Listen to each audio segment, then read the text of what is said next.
Turner, blessings to you. Thanks for tuning in. Founder and president of Love and Respect Ministries, Dr. Emerson Eggerichs is an internationally known public speaker, the best-selling author of Love and Respect, the love she most desires, the respect he desperately needs. A gold medallion, Retailer's Choice Family Christian Book of the Year award winner, sold over 1.5 million copies. And that's where I learned about this thing called the crazy cycle, and we're going to help you identify it. Dr. Eggerichs, welcome here to Moody Radio. Thank you, Nancy. I've been looking forward to it. Me too, a lot. Tell us why today especially this book is relevant to our listeners, that at least, let's say, what's in the book is relevant to our listeners today. Well, insofar as the marriage book is concerned, the University of Washington studied 2,000 couples for 20 years, and they said we now know the two key ingredients for successful marriage, love and respect.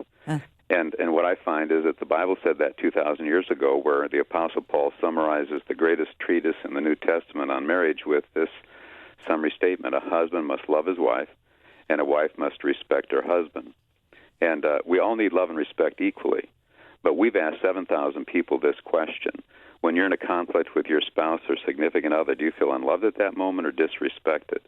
Nancy, 83% of the men say they feel disrespected, and 72% of the women say they feel unloved. Mm-hmm. So again, though women need respect, if you keep showing her disrespect, she'll say, how can you say you love me and treat me disrespectfully? Mm-hmm. Whereas we found with men, they usually don't doubt a woman's love. Women love to love, and so he tends to filter the same conflict through the respect grid, and he deflates over that, and she tends to deflate over the love side. And so there is a huge disconnect because he's feeling she ought not to feel unloved, and she's feeling he ought not to feel disrespected, and there's a dismissive attitude.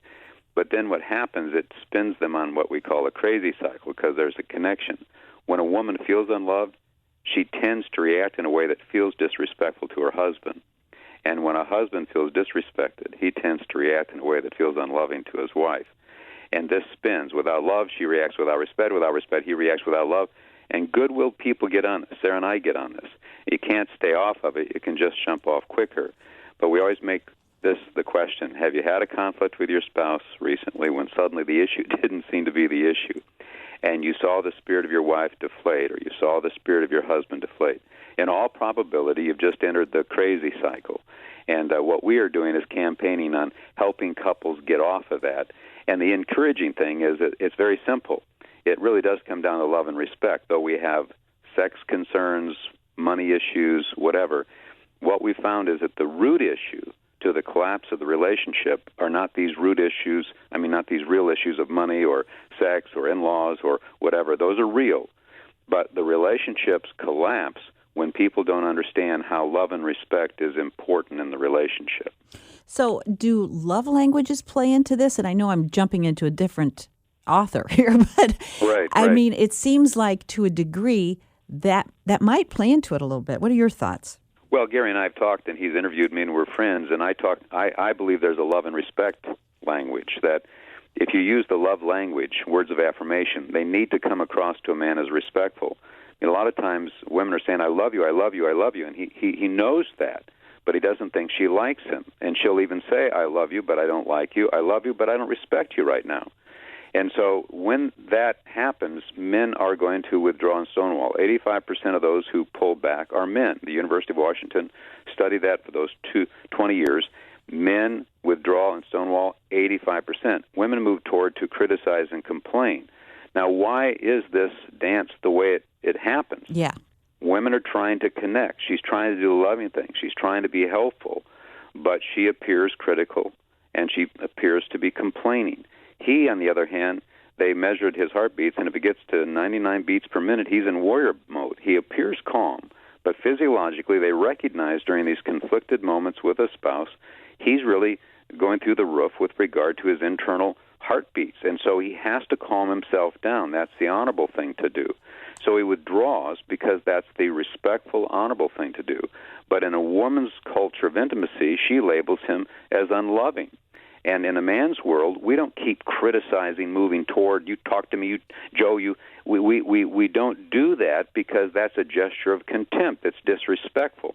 So here she tries to do the loving thing, and she's labeled disrespectful. He tries to do the respectful thing, but is labeled unloving.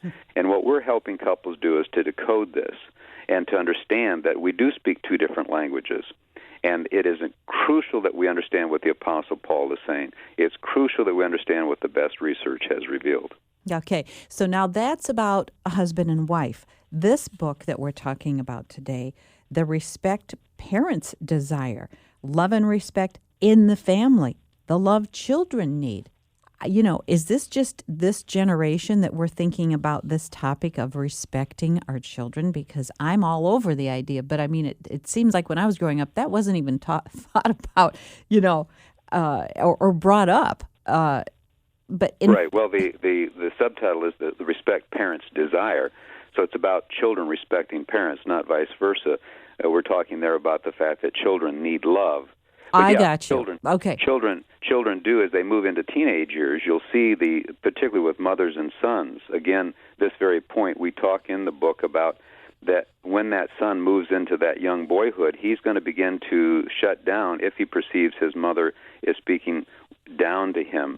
Mm-hmm. And we talk about that. That's a nuance, but it is a potent thing, and it is the thing that causes the light bulb to come on for many moms. Yes. But in the biblical sense, and even the social research, what we're pointing out is that parents need to be respected and children need to be loved. But what happens, and this happens in every family, the children disregard us, and they disobey us, and we feel disrespected. And at that point in time, what do? And I remember as a little boy throwing myself down on the floor saying, "You don't love me." You know, I temper tantrum. I never said, "You don't respect me." It was always me feeling sorry for myself, feeling that I wasn't loved.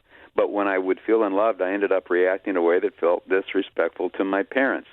And when my parents, you know, were upset, they didn't say, "Young man, you're being unloving right now." They said, "You're not being respectful right now." And, of course, if they lost it toward me, then I felt even more unloved. And here we see the family crazy cycle. Without love, a child reacts without respect, and without respect, a parent reacts without love. And what we're helping families realize is that crazy cycle is real, and it is the root, and people's spirit will deflate and close off if we don't understand it, because the topic that's causing this spinning is secondary to the fact that the child may begin to feel unloved, and the parent begins to feel disrespected, and this thing can get out of control real quick. And what we're helping families do is to decode what's going on, why is it going on, and how to deal with that. And Love and Respect in the Family is dealing serendipitously with the same concepts, but it's coincidental. I could have written this book, 40 years ago, so to speak, but I waited until my children were adults before I addressed it. I had my PhD in family studies. I did my dissertation on effective fathering, but I waited so that my children could speak back into this, the good, the bad, and the ugly. But the reason I could have addressed it earlier is that the Bible says, honor father and mother, Exodus 20:12. Jesus quotes it in Matthew 15:4. God said, honor father and mother. Paul says in Ephesians 6, honor father and mother. Children are called to be respectful, to be honoring. It begs the question, though, will they do this perfectly? No. And then the question is, what do parents do when they feel disrespected and offended? How do we deal with that? And Paul is very clear, for instance, to fathers, look, your children, I'm telling them to honor you. However, they're probably not going to do that perfectly. So fathers, he goes on to say, do not provoke your children to anger. In other words, you're going to tend to get angry at them and provoke them to anger. He says the same thing in Colossians, children to obey parents. But then he goes right and says, fathers, do not exasperate your children so they lose heart. In other words, when we feel disregarded, when we feel disrespected because our children are not obedient, fathers in particular can provoke and exasperate. Now, he said in Titus 2 to the young mothers, he said the older women are to encourage the younger women to love their children. Why? Because they can get really discouraged. And it's phileo. The Greek word is phileo, Philadelphia, brotherly love. Mothers become very exhausted, unfriendly, negative, and very discouraged. And so what happens is the children begin to feel like mom doesn't like them. They begin to think that even though she loves me with agape love, there's something that, she doesn't like about me. She doesn't really love me. I know she loves me, but I don't feel that love. And so there is a tendency in moms and dads then, though they love their children with agape love, and we would die for our children, what happens when they disrespect us, we react in ways that do not feel loving Wow. to our children. This is major stuff, and we've got several more breaks to cover with you, Dr. Eggerichs, so we're just excited to do that. So invite you to stay right here with us. I've got some copies of the book to give away, and you are listening right now to Moody Radio, where we want to love so well. We really do. That's what's in our hearts. Stay with us, friends, Moody Radio. All right, you are listening to Moody Radio, and Dr. Emerson Eggerichs is with me, Love and Respect in the Family, best-selling author of Love and Respect, and that had to do a lot with marriages, of course. But the same crazy cycle can happen. Parenting pink and blue is one of the things I do want to talk about, Dr. Eggerichs. But first, this question: how do you handle an indifferent or unresponsive partner or child, for those that feel helpless in their relationships right now and are listening to you and want to apply these principles? Well, I don't believe that a family member is indifferent. That's a mask. I think they're cloaking a deeper pain. I know from my own family of origin issues, which is what drives much of my thinking on this. My dad attempted to strangle my mother to death. I was around 2.5. I witnessed that. After my dad had died, I surfaced that scene with my mom, who was a widow. She was in her 80s at the time, and I described her up against the refrigerator. He was choking her. I could see her face was red. I could tell as a 2.5-year-old that she was unable to breathe. I ran toward him. He knocked me down.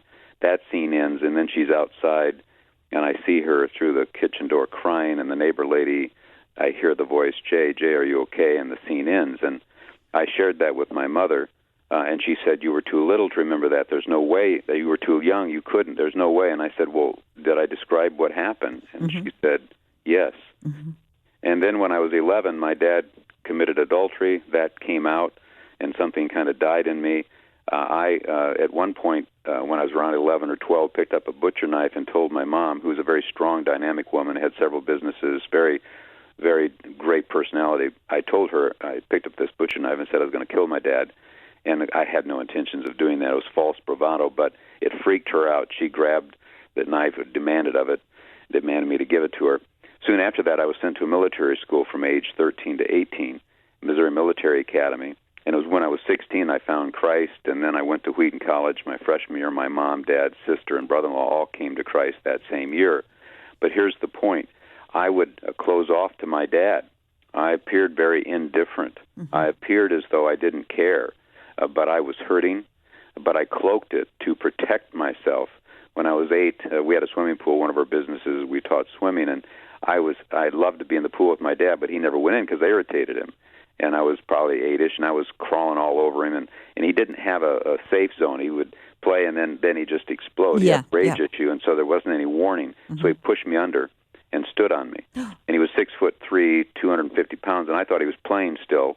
And so I could hold my breath a long time, so I stayed under, but then I tried to get up, and he wouldn't let me up. And I thought I was going to inhale water, and at the last second he let me up.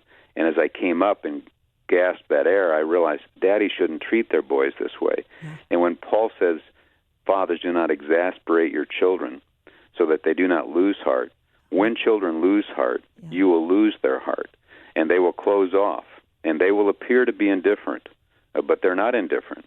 And one of the points that we're making is we as adults, and parenting is for adults only, need to decode what is going on in the heart of our child.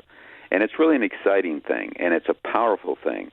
But my own family of origin issues drives this point home because of the personal woundedness that I experienced. Wow, I am so thankful you shared that story, because so many of us listening right now today, Dr. Eggerichs, are saying, he overcame.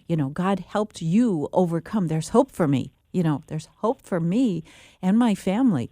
But I think we love our kids so much. How do we find out what's really in their heart so we know how to address that? Well, that's why parenting is such a challenge. And I always said, I'd have been great parents if it hadn't been for our kids.